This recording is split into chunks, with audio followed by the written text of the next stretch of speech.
Hello students, मैं उपासना आपका अपने यूट्यूब चैनल ज्ञान ज्योति कैरियर में आपका स्वागत करती हूँ।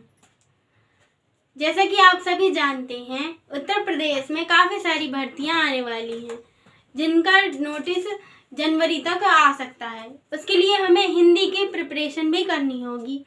हिंदी में काफ़ी बड़ा पोर्शन आता है।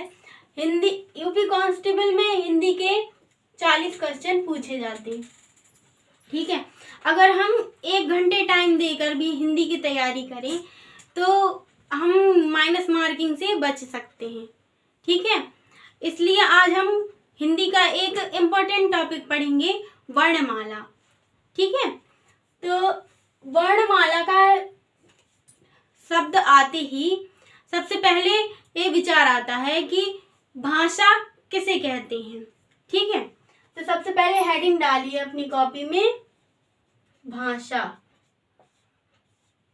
ठीक है, अपने मन की भावनाओं और विचारों को किसी दूसरे तक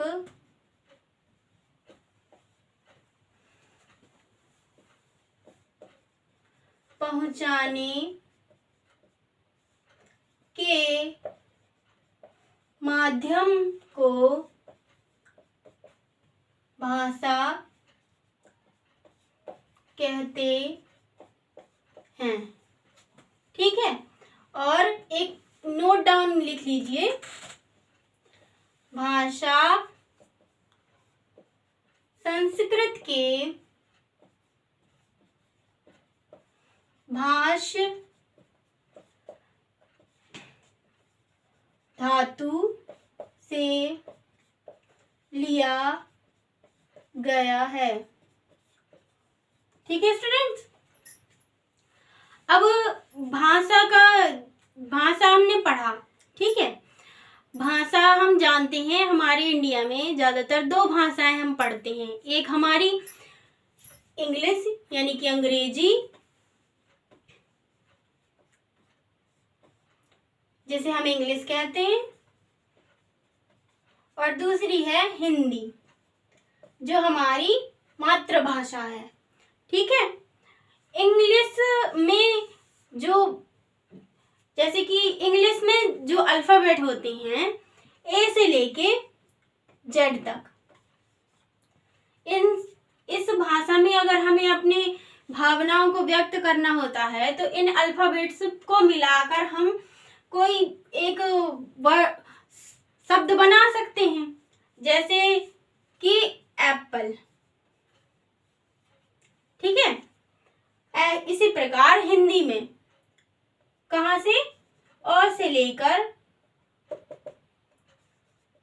अ तक और क से लेके श्र तक।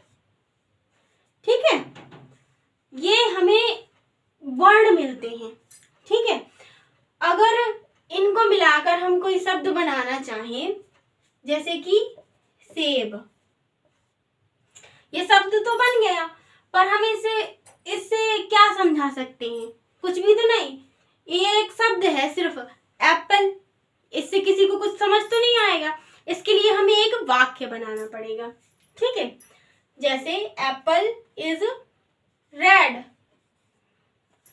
यानी कि हम कहना चाह रहे हैं कि सेब लाल है। इसी को हम हिंदी में कहेंगे क्या? सेब लाल है। ये एक हमारा सेंटेंस बन गया, ये एक पूरा वाक्य बन गया। ठीक है, अब इस वाक्य से हम किसी को भी अपनी भावनाएं समझा सकते हैं। ठीक है, और ये वाक्य जो बना इन वर्णों को मिलाकर बना, यानी कि भाषा की, इसको नोट डाउन करिए आप सभी, भाषा की सबसे छोटी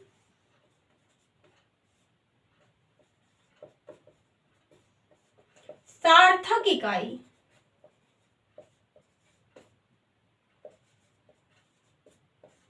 वर्ण या ध्वनि है। ध्वनि जैसे कि ये क्या लिखा है, सेब। सेब हमने बोला तो ये एक ध्वनि तो है, पर एक पूर्ण मतलब कि एक ध्वनि का एक छोटा सा टुकड़ा नहीं है। ये ध्वनि छोटे छोटे टुकड़ों को मिलाकर बनाया है हमने। ठीक है, अगर हम इसको तोड़ेंगे, जैसे कि एप्पल लिखा हुआ है, ये 5 वर्णों से मिलकर बना है, यानी कि 5 अल्फाबेट से मिलकर बनाया है हमने। इसी प्रकार सेब को हमने स, अ, ई, ब और आ को मिलाकर फिर बना है सेब हमारा। पर अब जो ये हमने इसको तोड़ा, क्या अब हम इसके आगे इसको तोड़ सकते हैं? नहीं तोड़ सकते। क्यों? क्योंकि ये भाषा की सबसे छोटी इकाई है वर्ण। ठीक है, अब हम यहां से पढ़ेंगे वर्ण। ठीक है,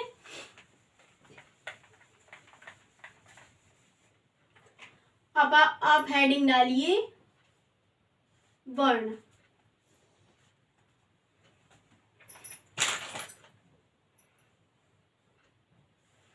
भाषा की वह सबसे छोटी इकाई जिसे तोड़ा न जा सके या जिसके और टुकड़े ना हो।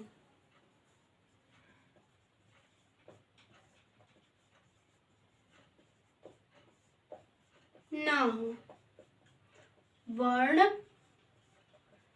कहलाता है। ठीक है, अब आप इसको नोट डाउन कर लीजिए।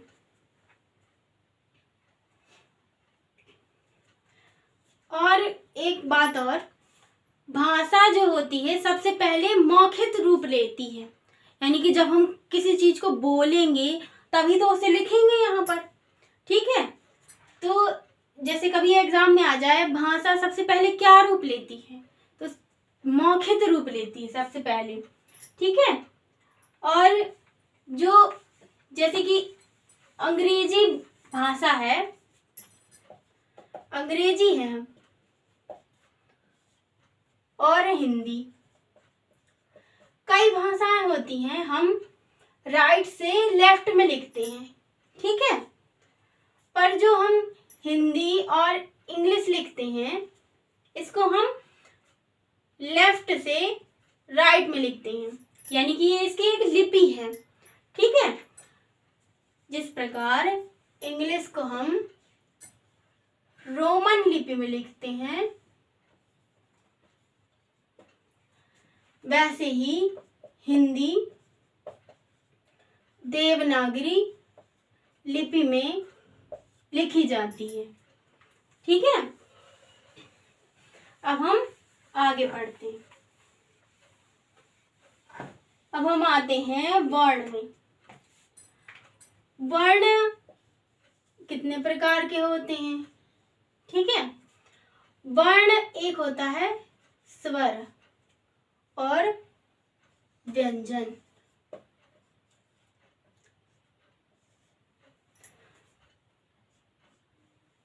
हमारे वैज्ञानिकों ने स्वर 11 माने हैं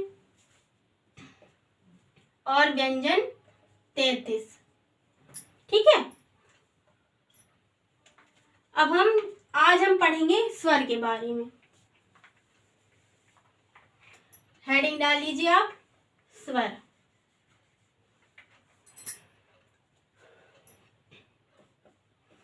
बिना किसी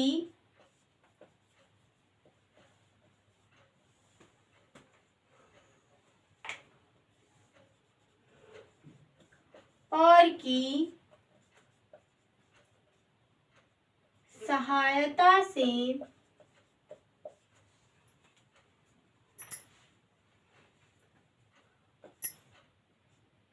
बोले जाने वाले वर्ण स्वर कहलाते हैं। ठीक, अब इसमें भी स्वर कौन कौन से स्वर होते हैं, जैसे अ, आ, ई, उ,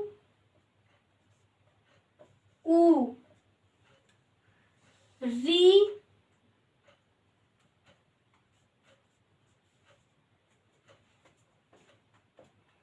ए, ओए, ओ और आओ। ठीक है, इसमें स्वर भी दो प्रकार के होते हैं, यानी कि दो भागों में हम इनको बांट सकते हैं। कैसे?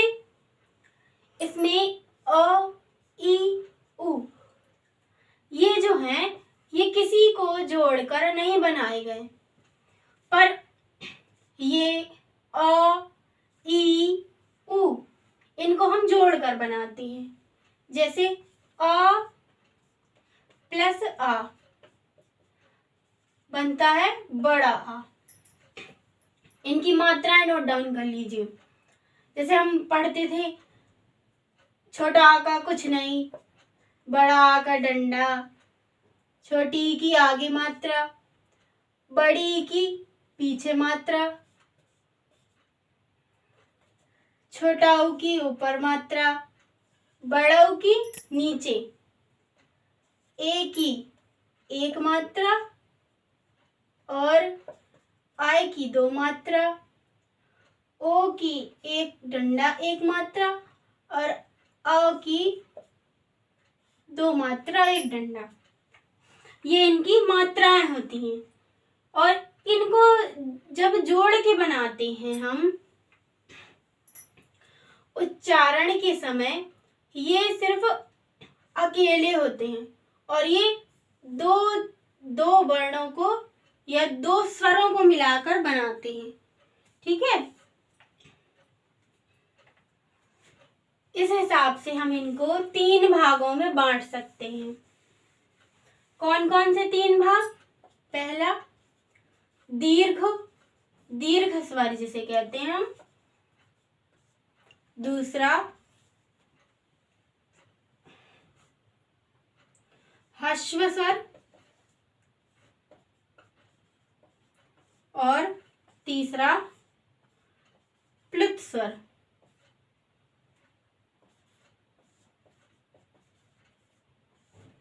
ठीक है, अब आज हम पढ़ेंगे सबसे पहले ह्रस्व स्वर। कौन सा? ह्रस्व।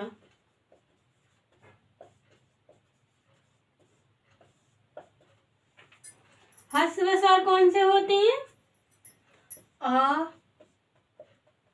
यानी कि छोटा आ, छोटी ई और छोटा ऊ, ये तीन स्वर होते हैं हमारे ह्रस्व स्वर।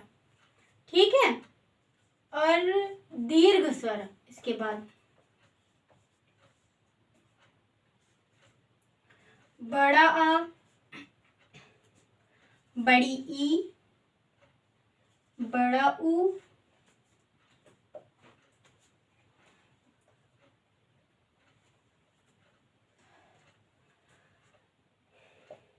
ए, ऐ, ओ, आओ।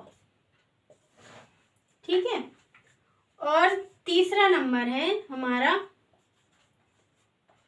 प्लुत स्वर। ह्रस्व स्वर जो होते हैं इनका उच्चारण करने के लिए हमें सिर्फ एक मात्रा का इस्तेमाल करना होता है या एक मात्रा का यूज होता है, यानी कि ये एक मात्रा में हम बोल लेते हैं, ठीक है। और जो दीर्घ स्वर होते हैं इसको बोलने के लिए हमें दो मात्राओं का इस्तेमाल करना होता है, जैसे अ प्लस आ, ये दो मात्रा हो गई हमारी, ठीक है। और जो प्लुत स्वर होते हैं इनको बोलने में हमें तीन गुना समय लगता है, जैसे सुनो, अरे, ठीक है। ये हमारे प्लुत स्वर होते हैं। इसको आप नोट डाउन कर लीजिए, ठीक है। आज के लिए बस इतना ही, बाकी अगले वीडियो में हम पढ़ेंगे व्यंजन, ठीक है। तो अगर आपको ये वीडियो अच्छी लगी हो तो अपने दोस्तों में इसे शेयर करिए, चैनल को सब्सक्राइब करिए, लाइक करिए और कमेंट करके बताइए कि और आपको और क्या टॉपिक पढ़ने हैं, ठीक है। Thank you.